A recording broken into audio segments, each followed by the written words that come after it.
You are listening to Get Real Podcast. This is Glenn in the fishbowl. Dan is allowing me to fly this plane solo. Fear not and be not dismayed. Dan will be back with us soon. He's taking care of some business matters today. So it's just me, myself, and Mac, the metal dog, is down in the kennel right now because all he would do was tell us how good Scooby snacks are on the other microphone. That's why he's not in here. I'm very excited about today's podcast. We have with us Ashley and Larry Worhol. They are from the band Worhol. They're a symphonic metal band out of Houston, Texas.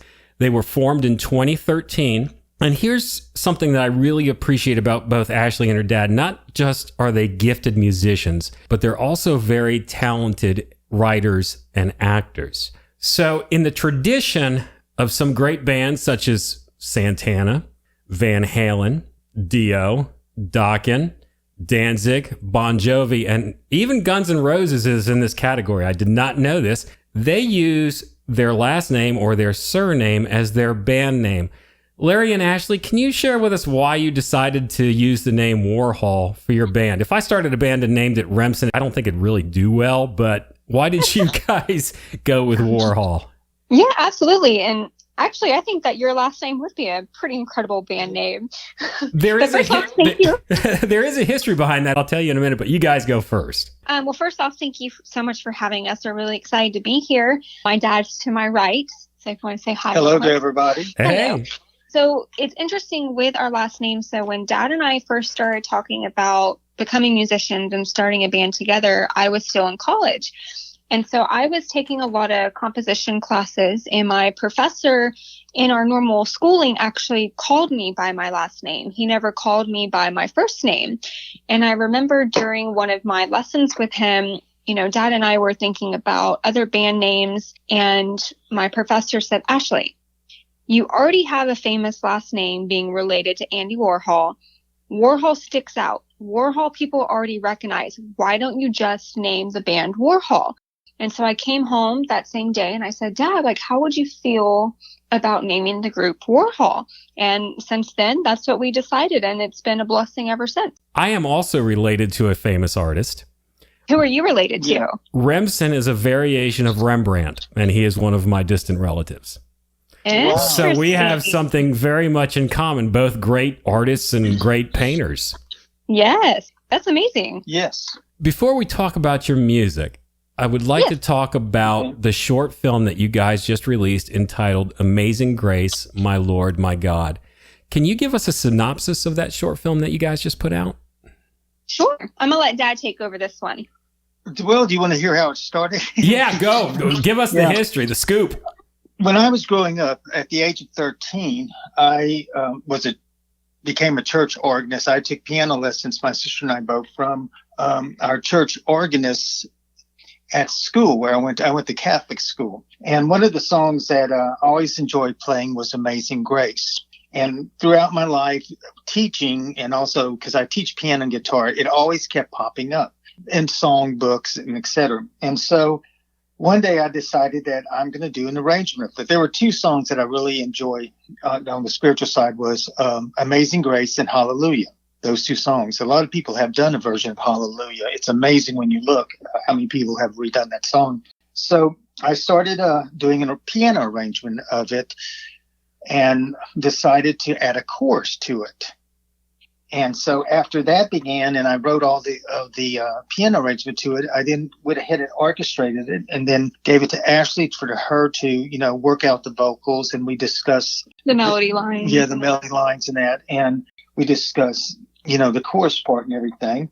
And then we did that. We recorded it, and it laid down, just lied for quite a while. And almost 5 years ago. Yeah, we've been sitting on this project, Glenn, for about 5 years, and we actually had recorded a different version, a different video to it. Right, and it wasn't what Dad and I wanted or envisioned. Okay. And I'll let him continue. But this has been a project for many, many years, and talking about, divine timing and everything. And especially one of the reasons why we released it now is because of what's going on. But I'll let Dad finish what he was saying. So after the orchestration part of it and everything and written down, one night I was sitting around just thinking about the world and the way things are. And I was thinking about in our neighborhood, we have a lot of homeless people. And I thought, it's really sad that they're out there. And if there's some way that they could just find the ability to get off the streets and the strength to move on and get back into their regular lives. So I decided to write a story. And I guess this is where, like I said, I was raised actually as a Catholic, and I was an altar boy and did all of the music in church and everything. And I remember we were the first group to do folk masses with guitar because I played guitar too. I put it in the story in the aspects of what you see in the movie of a priest, minister, a man of God, helping someone off the streets to find the strength and move on with their life. And so I wrote the story, and then I gave it to Ashley and looked at everything. And it's then that we kind of decided we need to put this into a film, a short film. And that's when, Christopher came forward with us as our producer and director in that. And well, not only that, when we first started it, we originally wanted this to be a music video. And after looking at Dad's, story and script, and Christopher helped write some dialogue, because everything we envisioned, soon we realized that this isn't going to be a 2-3 minute video. Take a while. Yes, this is going to be a little bit. So after all of the footage that we did, after all the dialogue that was taken and actually acting out the scenes, we had like 19 minutes worth of footage. And Christopher, he messages us and he's like, guys, I think we're going to make this into a short film. And I was like, I love that idea. So, now we're entering it into a lot of film festivals, which is going to open a lot of doors. And I think because of the message we were trying to portray within this track and this video, it needed to have the length that it does for the message to come across. It wouldn't have done justice just having a 2 or 3 minute video. It's a very powerful short film. I saw it, and after I had watched it, I immediately reached out to you, Ashley, and was very blessed to get a very quick response. And here we are. I think it's going to have a very powerful effect on people. And you're correct. The timing of it right now is perfect. People are looking for answers to the questions right now. Even not just homeless people who this short film is geared towards, but just everybody who's wondering what in the world is going on. I mean, the world right now is absolutely in a mess. It's absolute chaos right now. And this will hopefully lead some people to the right answer. And that's what we hope. And that's why we want to help you get this film out there, talk about this film. We're going to take a link to the film and put it on our resource page on lithoscry.com for our viewers. And we're going to help you put it on social media because it's an awesome project. Going back to Amazing Grace, Larry, what is it about that song? I mean, that was written in 1772. What is it about that song that moves you the most? And then, Ashley, I want you to share what moves you about that song. Yeah, one thing I want to add real quickly, Glenn, is the other thing with Amazing Grace. This film represents how an act of kindness and an act of love can change someone's life. So maybe not necessarily only people who are homeless, but anyone who's struggling with maybe any forms of addiction or even self-worth, anxiety, depression. There's many forms out there that can be considered darkness. And this film is to hopefully strive for anyone who is struggling, and no matter what it is in their life, that they can have this is kind of a outsource to help them know that they deserve more. And getting back to you, you asked me what moved me the most. Mm-hmm. And I think it's actually the words. I even copied them down once again, just to say some of the words that people don't really, sometimes they sing songs, but they don't know what they're singing. They're just singing it because they're following everybody else. But the few lines like, I once was lost, but now I am found. I was blind, but now I see. The other one was, how precious did thy grace appear the hour I first believed. And then one that, through many dangerous toils and snares we have already come. It was grace that brought us safe, thus, and grace will lead us home. And this is just what it really is what's happening today, too. The amazing grace that if we could develop to get us through this coronavirus. But I think the most important thing that, kind of like what Ashley said in a way, but that when people see this video and they hear the song, and this is what really moved me, was to help these people overcome their weaknesses and temptations and to acquire strength to believe in themselves and make the necessary changes to become the right person that they really are, and to understand what their role in life is and their position in life, and how can they live out the rest of their life through Amazing Grace and be happy. So those are kind of my reasonings for Amazing Grace and the story and that too. And also just to basically help everybody get back on track. Ashley, how about for you? Mine, obviously, Dad and I are both very spiritual people, and we have a lot of the same beliefs. But for me, Amazing Grace is a reminder that we are human. Everyone makes mistakes, and we will continue to make mistakes because we are human. And there's something that's very beautiful about that, because it's not meant to strive for perfection. We are not supposed to be perfect, and that's okay. Part of being an artist is being vulnerable enough to make a statement of who you are, and you're okay with who you are. And during the final scene, when I'm singing and I look over to, Pastor Lawrence, those tears that you see in the video are real. At that moment when I was singing and during filming, I could barely even move my mouth to the lyrics I was singing to, because at that moment you have this kind of feeling of emotion of everything, that I've done in my life. And at that moment I was asking for forgiveness. And it's so important to give yourself permission to forgive yourself. And the fact that we are human and not perfect, to me, I think that allows an individual to have such growth. And that growth can take years. You could still be 80 years old and still make mistakes, and that's totally okay. So for me, Amazing Grace is just about finding the grace within yourself and allowing your soul to have the journey that it's meant to have. Amazing grace, how sweet the sound that saved a wretch like me. I once was lost, but now I'm found, was blind, but now I see, was blind, but now I see.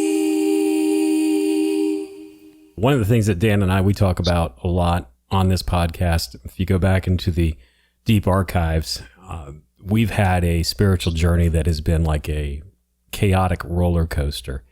Both of us, he found the Lord very much earlier in his life, and I found the Lord, it was when I was in college, when I was a senior in college. And we were both saved. We knew it. We were in a very controlling religious organization for about 13 years. Took us a while to figure that out. And then we spent about 10 to 11 years in the spiritual desert where we didn't want anything to do with God, but he was still with us during that time. And if you take a look, nothing in our lives is perfect at all. And that's one of the things that I like to stress to our listeners, especially for me and my co-host. We put out this podcast, we talk about scripture, we talk about salvation, we talk about all those things. But then when you take a look at our lives, they're not perfect in the least bit at all. And it's only by the grace of God. Every time I sit down to do this, I feel like a dirt ball. I feel very unworthy to do this and many of the things in my life. And I think that's really a good place to be, because when you take a look at the great people of Scripture, David, Moses, none of them felt worthy to do any of the things that they were called to. And it was all by the grace of God that they did what they did. That's it. That's the only thing that sustained them. And that's the only thing that sustains me. That song just has that powerful message too. I mean, so many songs reflect a lot of feelings and priorities, but that song just has everything in it you need. To me, it's a short summary of the Bible. Yes, it is. It really is just a short summary of the Bible and to believe, and that's what it's about. And I absolutely agree with that. And I think with Amazing Grace, people who watch this video, in all honesty, you don't even have to be religious to understand the messages that we were trying to portray.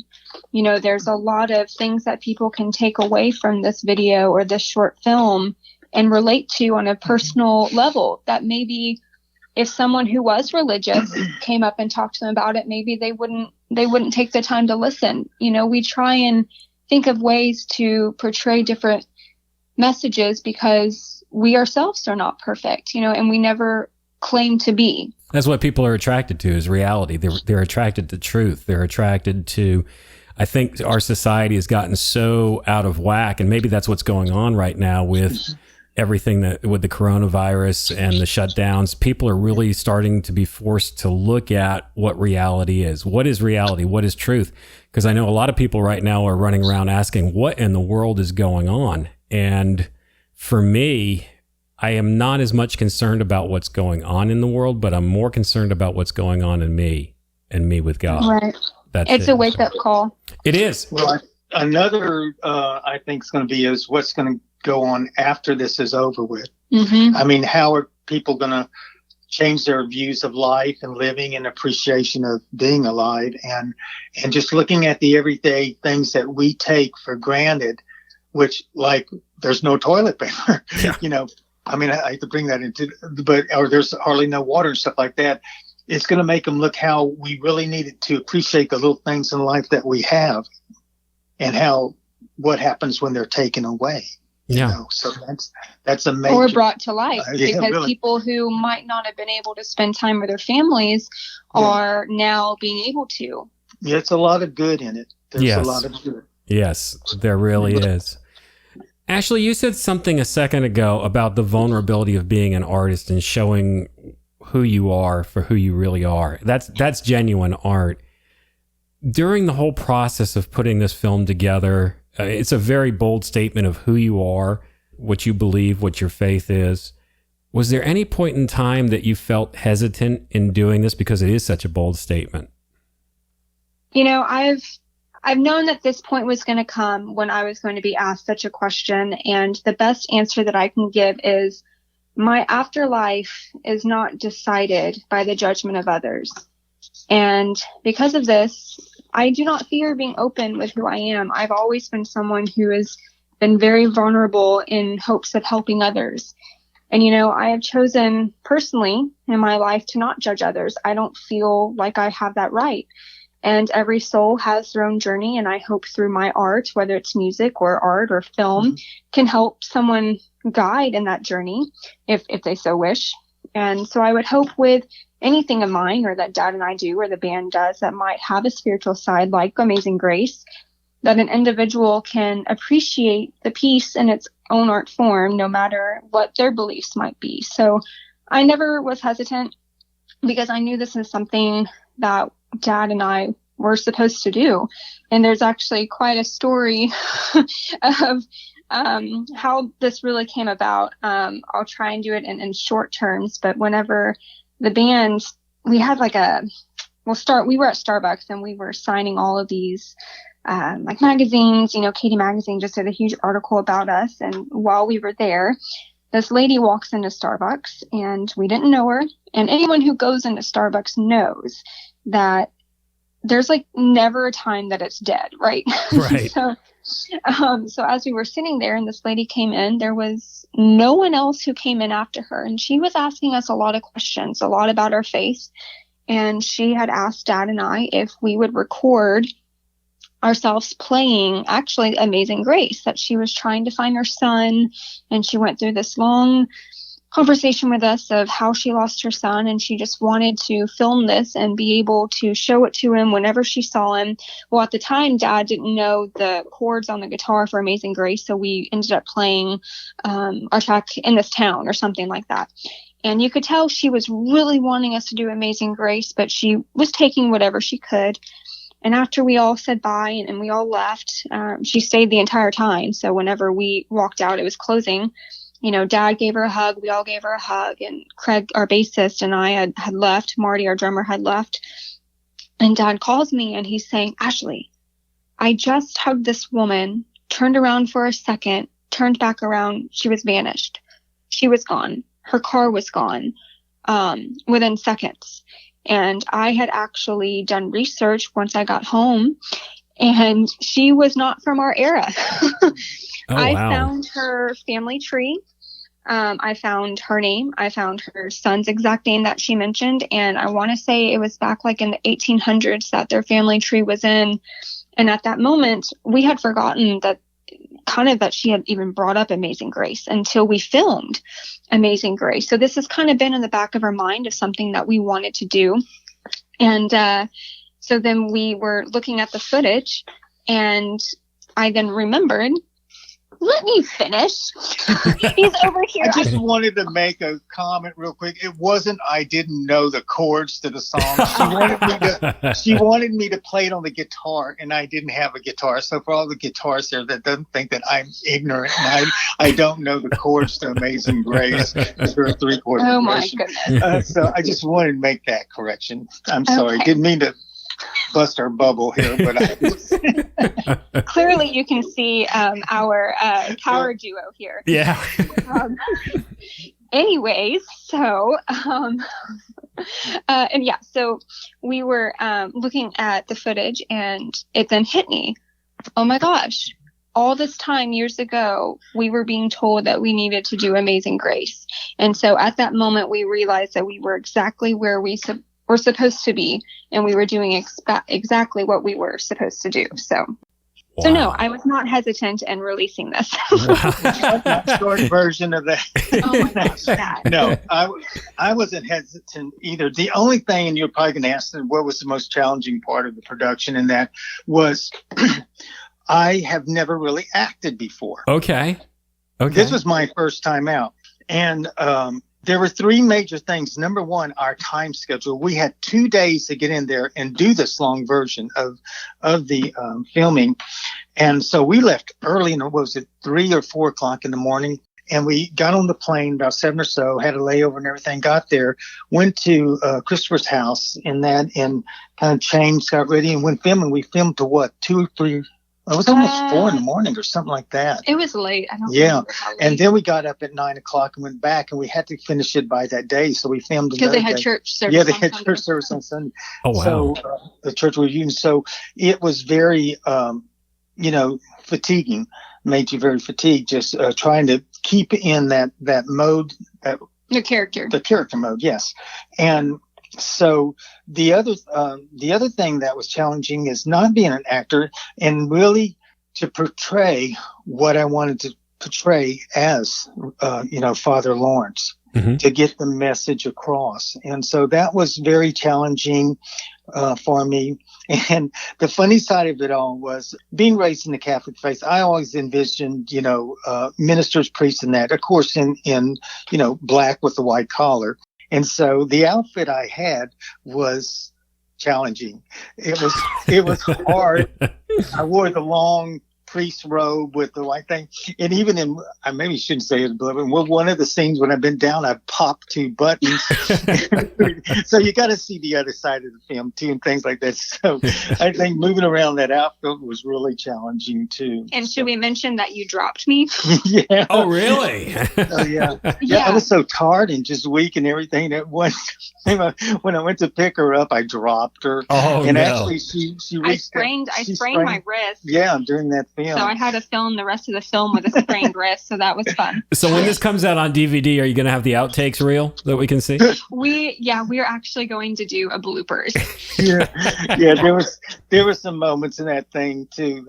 Well, the other really funny part of it is, so I've done some acting stuff, and this is the first one that I've done dialogue with my dad. But there's a scene, where Father Lawrence comes back and he finds Sarah on the ground. Basically, she overdosed.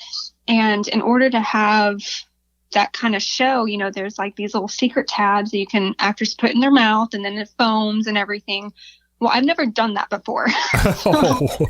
So immediately after this, is happening and everything's coming out of my mouth, feeling like vomit, the director yells, cut, because we got the scene, and there's this huge blooper reel that's going to come out where it shows me basically just spitting that stuff out of my mouth because it was disgusting. It was actually Alka-Seltzer? Alka-Seltzer? Yeah, to make it all fun, Yeah, and so, but I had to do that scene a couple different times. So Yeah. yeah. Yeah. I think Very the other interesting. funniest one is in one of my dialogue when I really come forth, and that was the most peak of the movie to me, was being able to, just kind of get really, really stern with her and Yes. everything. And that's how he was when I was a child when he yelled at me. Oh, really? Okay. The No, truth it's comes out. And so there was a part where I was supposed to say, well, the words that I wrote in there was going to say, said, God wants you here. And for some reason, I just go, God does not want you here. And it came out totally different. And everybody just stopped and looked at me, and we all just cracked up laughing because the words came out different. Something else. One of the scenes that I really enjoy, and it's very, very poignant, and it makes the point that it makes is very clear, is actually when you're trying to pray. Right. Trying to get into the right position to do it. And then Dad just comes along out of nowhere. Father Lawrence comes out and tells you that there's no right way to do it. Just do it. And when Dan and I were watching the film last week, one of the things that really struck us and was funny, and it's kind of the way that God works, how Father Lawrence just keeps lurking around and keeps reminding. And I went back to my own testimony of when I was saved.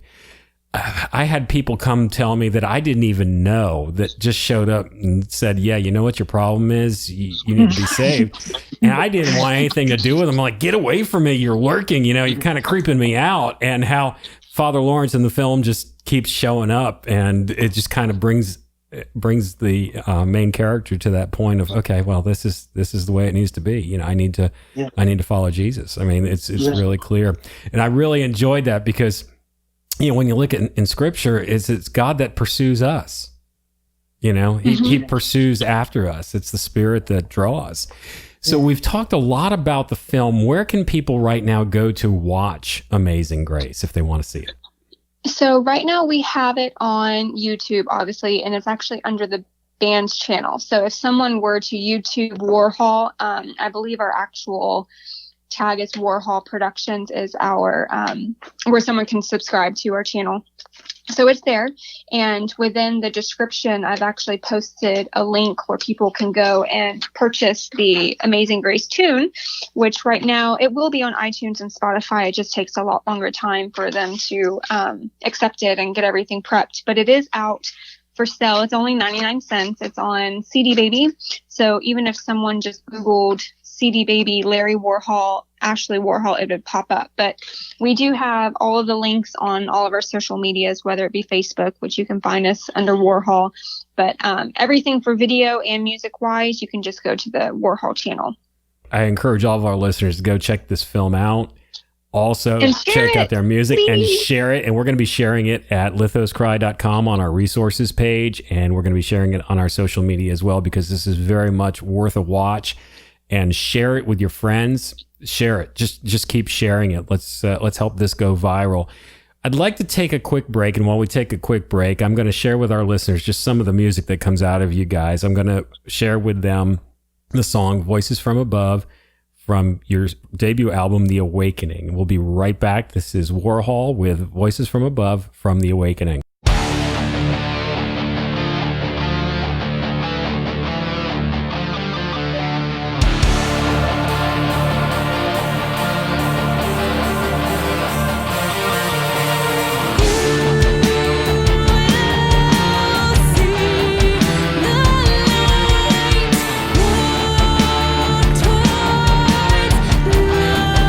Voices, don't turn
Many of the bands that we've had the privilege of interviewing on this podcast have been husband and wife, which I really believe attests to the power of the family unit, the way that God has ordained things.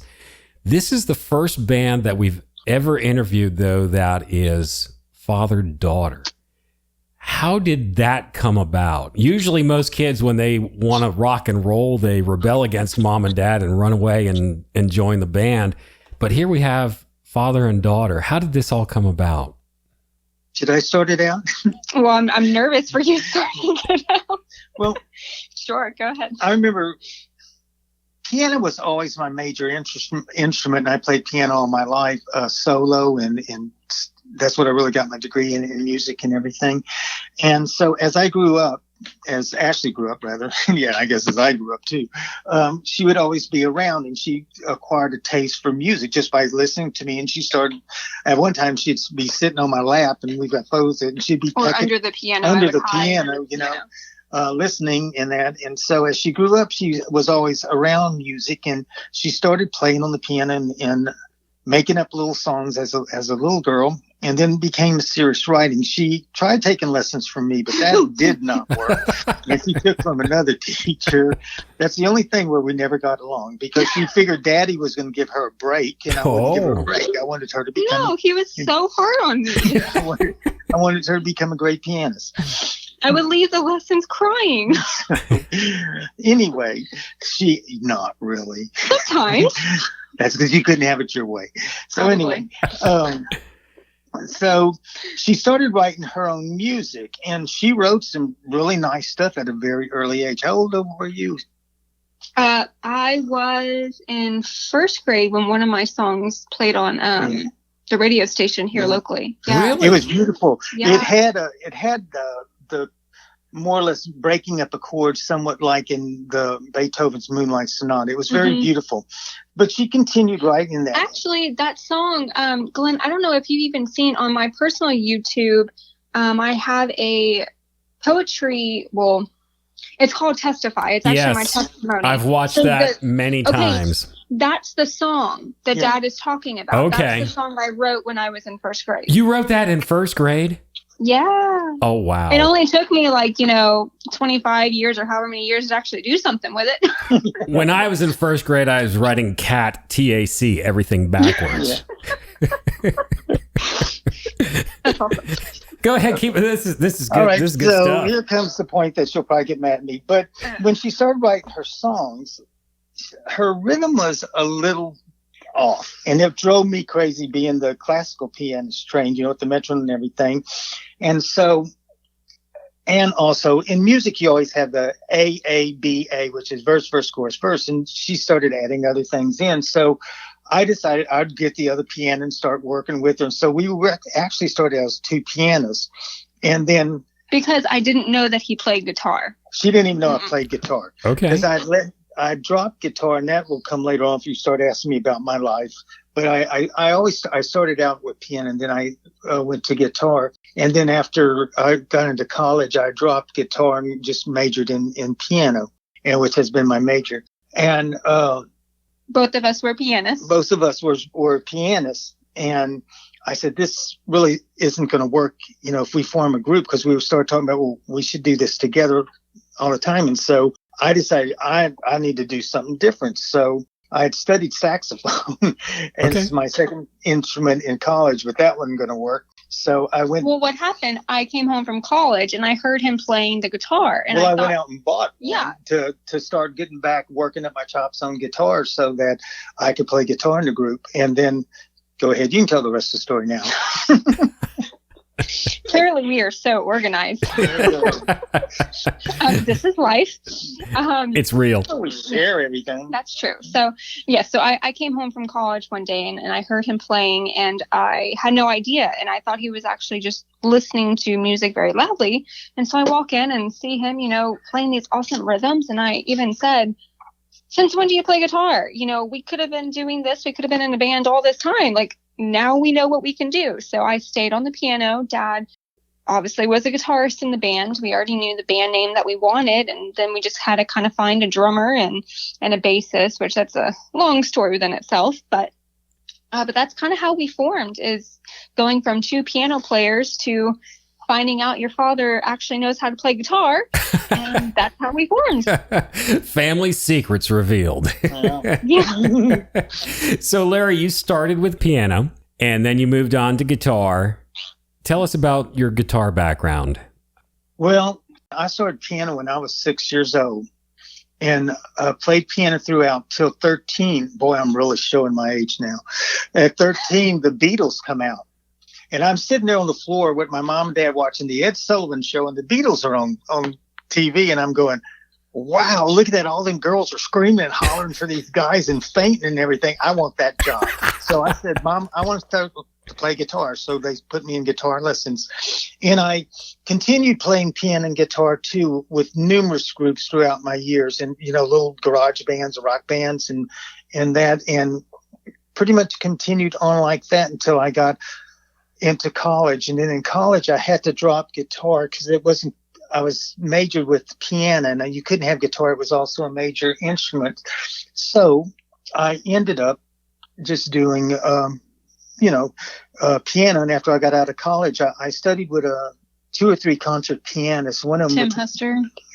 One of them was Albert Hirsch, which was a student of Rachmaninoff, the great Rachmaninoff, and also with Sidney Davis, which was a jazz player. Both, they were just such excellent pianists.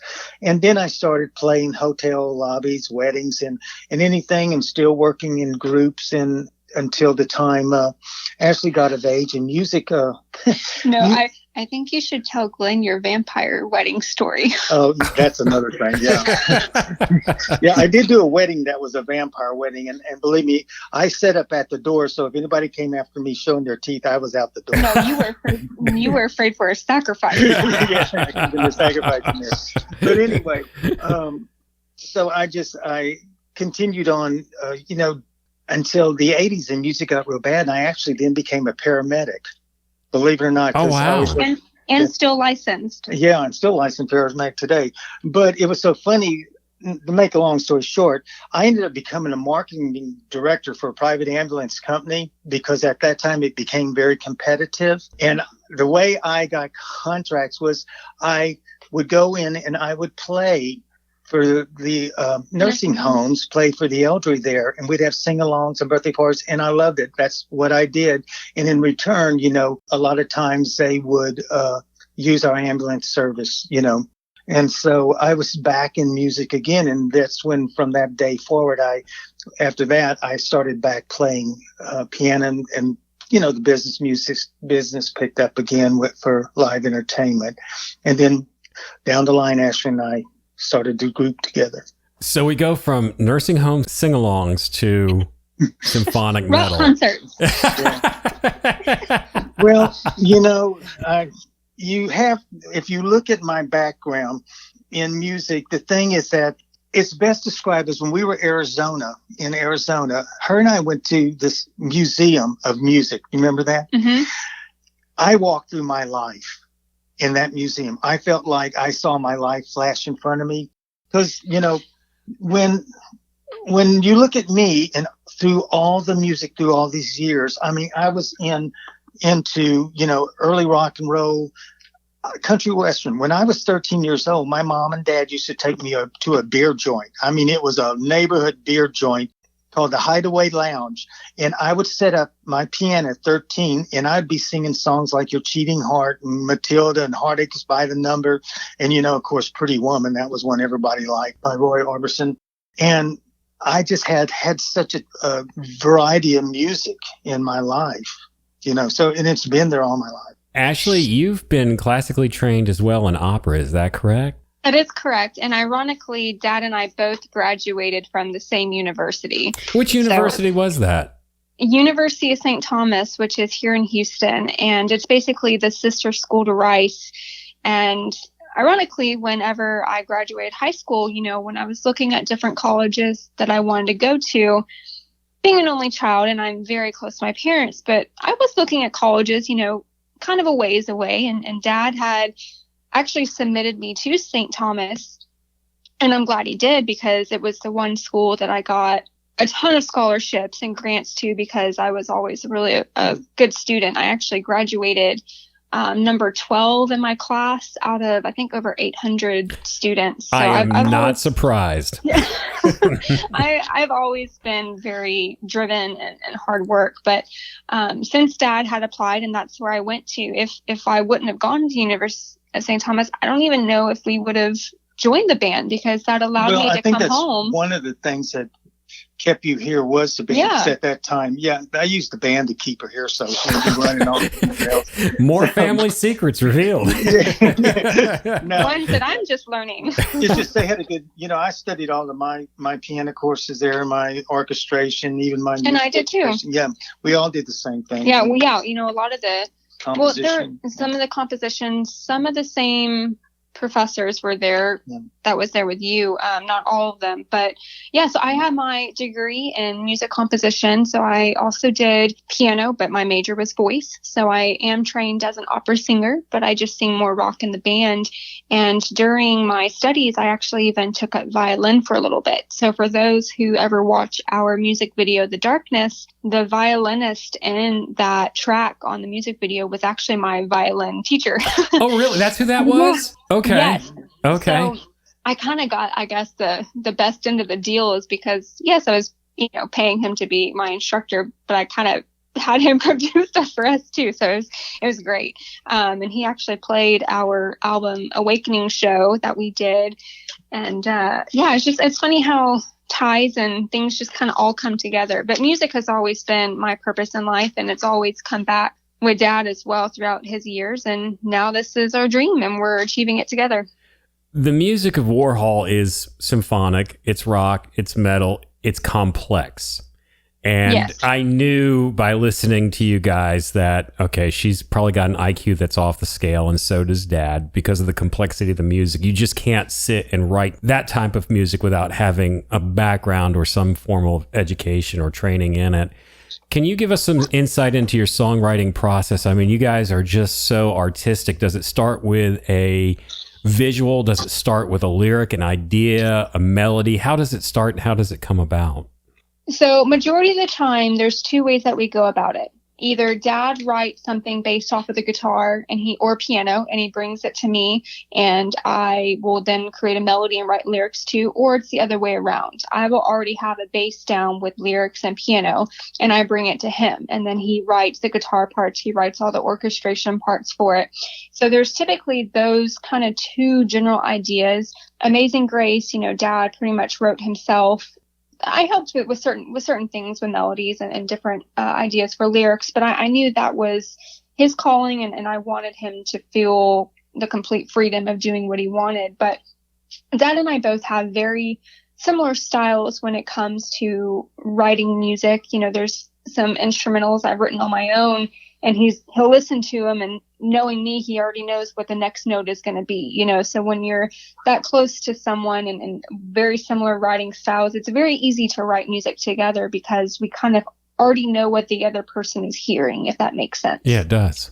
It does. Well, another thing too is two heads are better than one. And that's really the truth. That's saying a lot of times, when you're a solo person writing a song, you end up becoming a solo person, because you just write it in your effects. And I'll be honest with you, one of the hardest things to do is write metal or hard rock music on the piano. It really is. You can sit there all day and write soft songs and beautiful songs on piano. And this is from my years of experience. Maybe I'm wrong, but it's hard unless you just sit there and bang out chords like Jerry Lee Lewis and that, for that type of a rock sound, or like the Big Bopper, Chantilly Lace.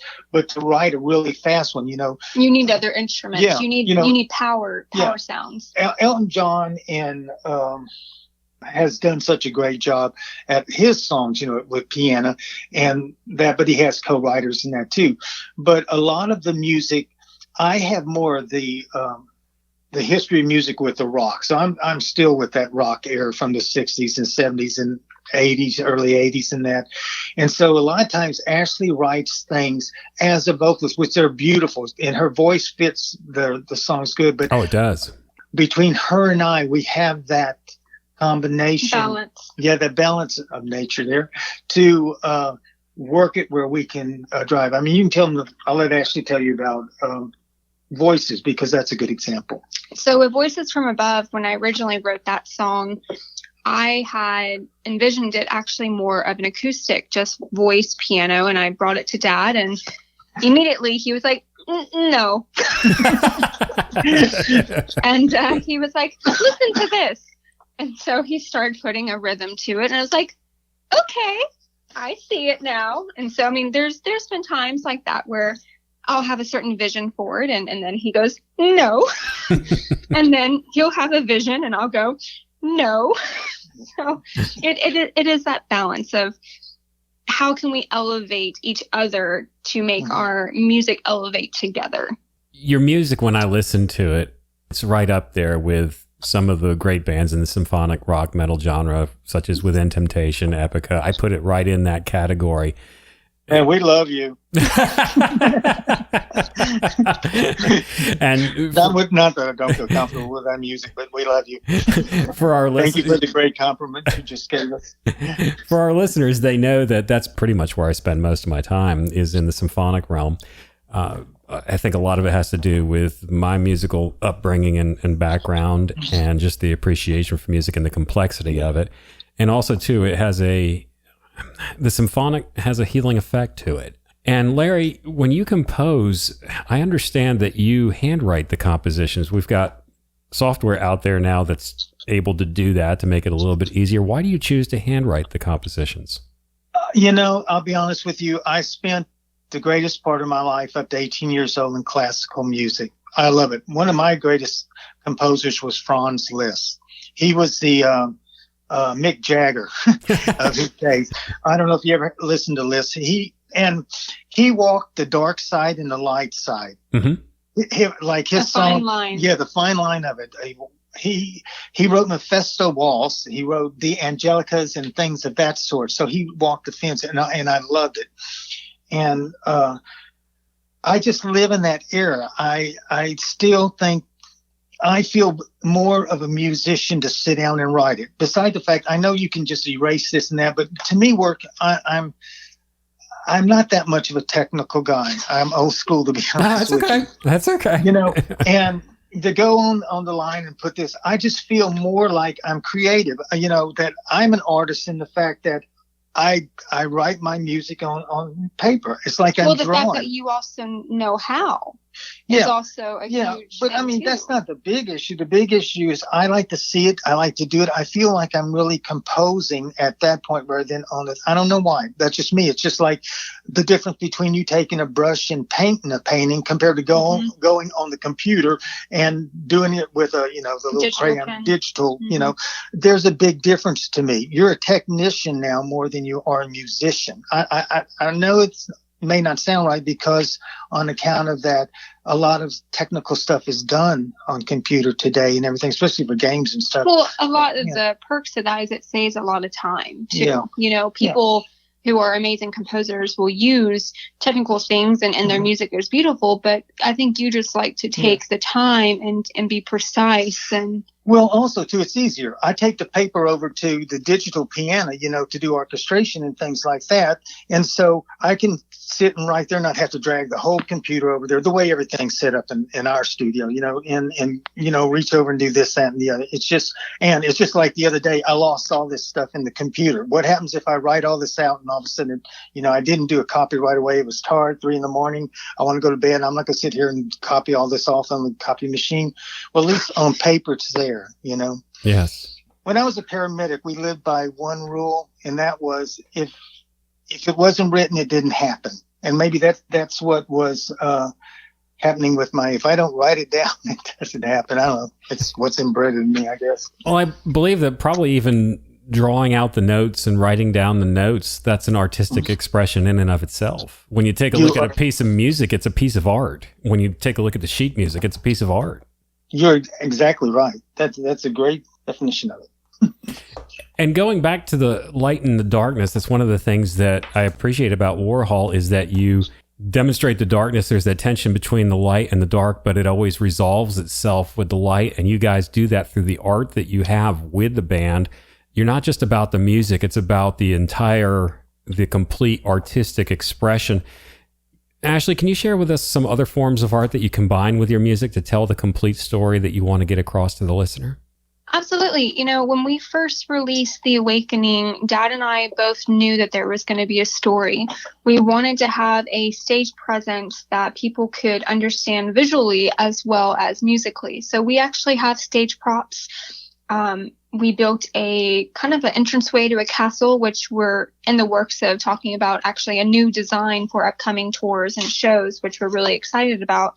But we wanted to dress the part. We wanted someone who has never seen us before to walk into a concert and be curious, because curiosity is what will make people stay. If someone listens to a song and never seeing someone, their image, they're going to judge that song probably off the first 5 seconds. We wanted an appearance within our photos, within our stage presence, where if someone saw our photo, it would grab their attention enough to make them want to listen to what our music sounds like. So we've done an amazing job of, between the merchandise logos or between the design work within our photos or album covers, we want it to tell a story that grabs people's attention. The artwork that you guys have with your music is absolutely lavish. It captured me to begin with, the artwork for it. And what you're saying that helps you in getting people interested in what you do is the reason why Dan and I do not use photos of ourselves to promote the Get Real podcast. It would turn listeners away. Two old middle-aged guys. We leave it to the imagination what we look like. He looks like Brad Pitt and I look like George Clooney. So we'll just keep it at that. The Awakening was your first album. It was released in 2017, and there's some beautiful poetry, Ashley. And if you could read it for me, please, that goes along with The Awakening, the theme of it. I do. And actually, Dad and I wrote this together. Are you wanting to read it instead of... No, he wants to read it. I can see it in his face. So I'm going to...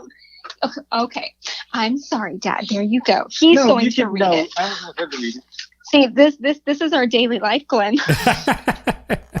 I don't know if many fans have heard this side of us. This is fun. Yes. We always battle about who writes what, Okay. Well, on that note, I will gladly read it. All right. And darkness was upon the land. All that was no more. The land lay wasted in ruins. No words were spoken. No songs were sung. Music was in a state of chaos. Its direction unknown. But one day, in the forest and through the trees, a voice came calling from above, calling for the awakening. The wind carried the voice throughout the land in hopes that it would be heard. When all had seemed to fail, there stirred a movement in the ashes.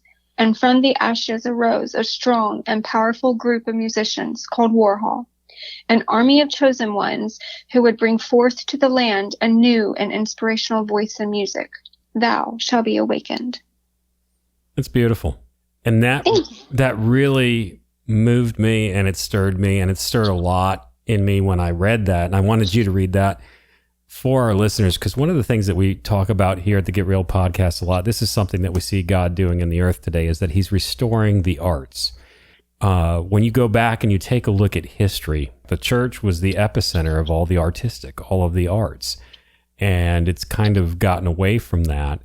And he's bringing it all back to himself because he is the ultimate artist. He's the creator of everything. I heard somebody express not too long ago that we really don't create anything. We just express what's already there and what's already been created. And from that, Ashley, there's some deep insight into that from both of you. From your perspective, what is the state of chaos that music is in, and how do you see that chaos being brought back to order? I know that's a deep question, so...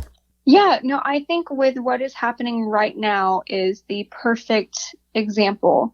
People are now having to think outside of the box of how am I still going to have an income when I can't physically be in front of someone? I still think what everything is going on right now with people doing live streams, interacting with their fans, it is only going to help you, to the point to where I even think when concerts now come back, that some artists are still going to implement some of the things they're doing right now over the past couple weeks to build that connection with your fans. And I think everyone is looking for that escape. We go to music to bring us freedom, to escape from reality. And I think the darkness and the times of darkness really make people aware of a human connection, which I think in certain aspects the music industry has maybe lacked in certain ways. You know, we are very drawn to our fans. We want it to be a friendship to where when they message the band, they're talking to us. And I think that human connection is so important, especially in today's society. And kind of going back to what I just stated of with everything that's going on with this pandemic, it is almost forcing musicians to have that connection with their fans, which I think is beautiful. It is. A lot of things are changing. We are not going to be the same as a society and as a people after this. No, we're not. Go ahead, Dad. Well, mine is totally different aspect of this question. Well, that's fine. Go Do you for want it. to hear my point? Yes, I do. Okay. Going back, I've got this whole thing written down. If we go back to the music of the 60s, 70s, and 80s, and I'm talking it from maybe a different perspective as at that time, look at the bands we had out. We have the Beatles, the Rolling Stones, Led Zeppelin, Pink Floyd, The Doors, Jefferson Airplane, Black Sabbath, Deep Purple. I can sit here and name every one of these. Fleetwood Mac, going on through time with Van Halen, Bon Jovi, Journey, you know, and forgive me all those that I didn't name, Leonard Skinner, you know, Allman Brothers, the Monkees, and so forth. Then we had single vocalists that came out, you know, like Van Morrison and Dylan and Simon & Garfunkel. And then we got to Billy Joel and Elton John, Prince, Michael Jackson. What do you think? What was the beauty of all that? They were all different, weren't they? Yes. Yeah, I could sit down and listen to Doors and then go listen to Black Sabbath. Right. Or I could put on Hendrix and then I could go listen to the Beatles.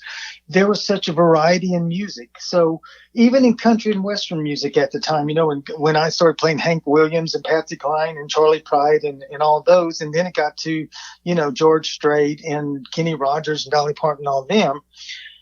And I think the chaos in today's music is that it's the same. Have you ever went out and really looked at the cars on the street?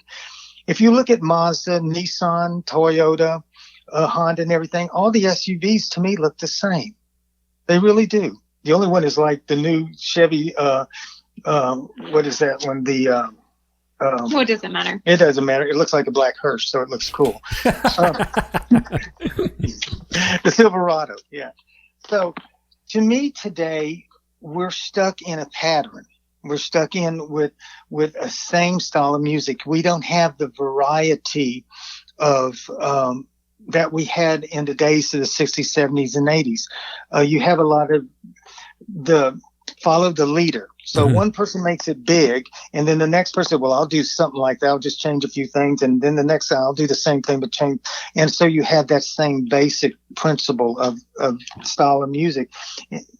And I think one thing to also add into this, Glenn, reason why Dad is saying this is because Warhol has had opportunities to have really big record labels back us. But when people heard our music, their first thing was wanting to turn us into another Alicia Keys, another Lady Gaga. Yeah. We've had those opportunities and we said no because we believe in ourselves. So that's the main point why Dad is that's also beautiful. Yeah. They always say, "Oh, we love your music, but let's change just change it to this, that, or the other." And I said, "No, our name is Warhol. We are Warhol because we are Warhol, and that is our music. And you have to take it or leave it, you know." And that's just the way it is, because we need a change. We need a change. And that's the chaotic in my life, or as the music. I get so tired of just hearing the same thing all the time. I loved it when I could go back and listen to the variety of music, you know, even in solo artists and in groups. And I mean, even on the other side of Flipper, we even had, at the time we had Blood, Sweat and Tears in Chicago, which was like big band music, but it was still in the rock era. Yes, it was. Yes, it was. And had the Bee Gees who started out with, first song I ever sang that I got a job right away because I sang To Love Somebody, which I used to sing. I don't sing in the group anymore, but To Love Somebody when I was young. And then they came out and changed to the disco with Staying Alive and everything. So that group changed with the times too, Yeah. But nowadays you don't have the variety of music out there. And that's what's kind of, because every day in your life, you're in a different mood. So, today I'm like in a black mood, so I want to hear Black Sabbath, right. or heavy metal, Guns N' Roses or something like that, Yeah. But tomorrow I want to go listen to Jefferson Airplane, or It's a Beautiful Day, Whitebird, that song by them. That was really beautiful a long time ago. Or then there are times I get in the car and my number one song that I've loved all my life that has special meaning is Stairway to Heaven. And like days when I'm just really depressed and everything, I'll just turn on Stairway to Heaven and sit there and listen to it, and I'll just like drift off back into my days. And it picks you right back up again. Yeah. Everything today, you're right, everything is according to the corporate formula. When you listen to the radio, I barely listen to the radio anymore because it's all the same stuff, the same songs over and over again, and they're afraid to break out of that corporate mold because they think, okay, well, this worked. If we take a risk, it might not work and people might not like us and we might lose listeners. There was another band in the 90s that did something very similar to you guys where they were told, hey, we're going to make you into a grunge band. And they're like, no, we're going to remain a metal band. And that was the band Nevermore. They never gave in to what the corporations wanted them to do. And they stayed true to themselves. And they never made it really, really big, but their music is phenomenal. And that's one of the things that I appreciate about Nevermore is they stayed true to themselves. Yeah. And I think through this shift that we're going through right now in society, people are hungering for bands like Warhol. They're hungering for music that they've not heard before that's different. And that's one of the beauties right now of streaming. That's one of the beauties of Pandora music. It's one of the beauties of all the things that you can find online that you never heard before. When I was a kid growing up, I was like, okay, you got to tell me there's got to be more good bands than just what I hear on the radio. And it always perplexed me how that always worked out. You only just heard a few bands. And now that I'm older, I kind of figured it out. It's the way the corporations work and what they put on the radio. And it's all about the money. It is. And there's so much great undiscovered music that's out there that's just beautiful. You are so right about that, about undiscovered music and that. And it's sad because the only way you're really going to make it in a short time is to have your song played on the radio time. That is the one way that everybody nationwide can hear it, especially in USA. Which is exactly why we're so thankful for guys like you, because if it wasn't because of you guys, we wouldn't be able to get out there. We wouldn't be able to find new fans, blogs, podcasts, magazines, those who really support indie artists. That is how we can make those connections with people that we've never met before. So when I read your email of wanting to do this interview, I was so grateful because you are the next step in helping us reach someone who our music could possibly help heal. So we're very grateful for you guys. Thank you. We're so thankful for what you guys are doing too. I would just like to thank everybody that has watched, and we really appreciate Amazing Grace. I was just informed today. Anything. But I was amazed today, just for yesterday we were at 1,116 likes, and today viewed, and today we're at 2,486. Wow. So it is like doubled, a little over doubled, and which is really beautiful, and we really appreciate that. And what people don't understand too is, even with the Amazing Grace track, that's for sale, that's 99 cents. That adds up, for any artist. When you purchase any music from them, it adds up, and every bit truly does help. I know, obviously Dad and I, you're feeding two mouths, but we can't say how much we appreciate those who support us, because they are supporting not only our musical creative needs, but they're supporting our livelihood. Well, they're giving to where we can give more in return. Yeah. I mean, the money that we really get from Always gets reinvested back into it. back into it. It gives us, just like we have another EP EP that's for waiting to Warhol. release. And another thing, somewhere along the line, you were talking about art and everything. When we're very particular about our CD or EP covers, that there's a message in them too. Just like if you look at The Awakening, it's like the end of the world, and it's time to awake to a new era. To a new beginning, a rebirth. Yeah. Our world needs a rebirth. And I think with what's going on right now, how I said, it's a wake up call. I've heard more birds chirping in the past week than I've heard ever. I've seen new little critters crawling on the grounds. I think even nature is trying to send us a message. It's finally breathing. Yes. Everyone is what? It's spring. Dad, oh my God. I'm having like a sentimental moment. And, sometimes I just like to pick on her and aggravate her sometimes, She loves me. Yes. So if somebody wanted... We're having a breathing moment. If somebody wanted to purchase a copy of The Awakening and your merch, I took a look at your web shop the other day, and some of the merch on there is just absolutely beautiful. Where can they go to get that? Yeah, so there's actually a couple different places. If you go to warhol.net, just spell it WORHOL, then there's a shop link. And actually, once you press on the shop link, you can have direct access to all of the band's merchandise, t-shirts, the Awakening album, as well as a few other things. Now, if someone also searched Testament Designs, which is mine, the Warhol has a section on there as well. So I also have a poetry photography book. I have my own soap line. I do art. So the band is very, very artsy.